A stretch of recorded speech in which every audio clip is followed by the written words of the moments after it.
আজকে জুলাইয়ের আন্দোলনের পরে আমরা আমাদের মাননীয় সেনাপ্রধান, মাননীয় উপদেষ্টা তারা বলছেন আপনারা স্বাধীন, এখন আপনারা কথা বলতে পারবেন, আপনারা যে কোনো মত প্রকাশের স্বাধীনতা রয়েছে।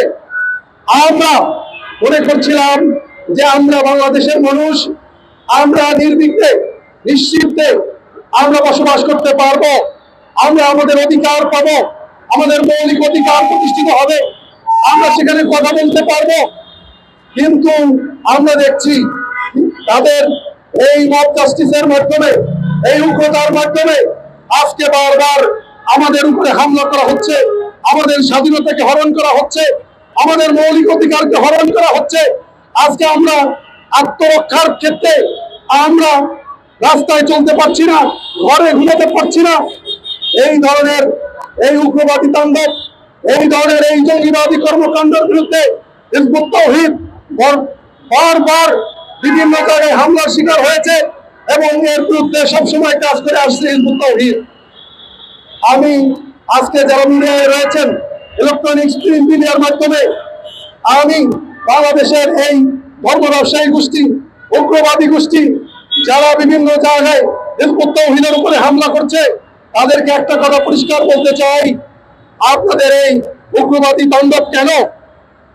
কারণ হচ্ছে আপনাদের এই উগ্রবাদী কারণ আপনারা আদর্শিক মোকাবেলা করতে ব্যর্থ হয়েছেন। হিজবুত তাওহীদের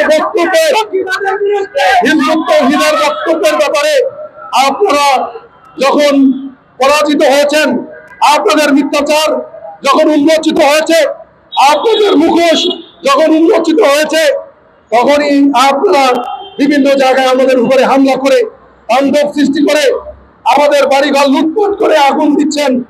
কিন্তু এটা কখনোই কাম্য নয়। বাংলাদেশের যারা প্রশাসন আছেন, সরকার আছেন, আমি আপনাদেরকে দৃষ্টি আকর্ষণ করতে চাই।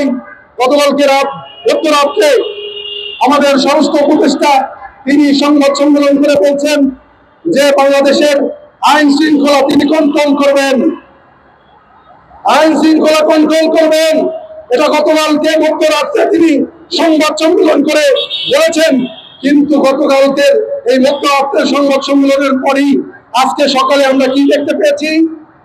আমাদের উপরে হামলা, আমাদের উপরে তাণ্ডব, আমাদের বাড়ি ঘর আগুন দিয়ে পুড়িয়ে দেওয়া হয়েছে, আমাদের ক্ষেত খামার লুটপাট করা হয়েছে, আমাদের গরু ছাগল এগুলো লুটপাট করা হয়েছে, মাছের ঘের থেকে মাছ লুটপাট করা হচ্ছে। এটা কোন সভ্য দেশের কথা, সভ্য দেশের পরিস্থিতি হতে পারে না। যে দেশে আইন রয়েছে, আদালত রয়েছে, যেখানে বিচার ব্যবস্থা রয়েছে, যেখানে সরকার রয়েছে, সেইখানে এই ধরনের উগ্রবাদী তাণ্ডব চলতে পারে না।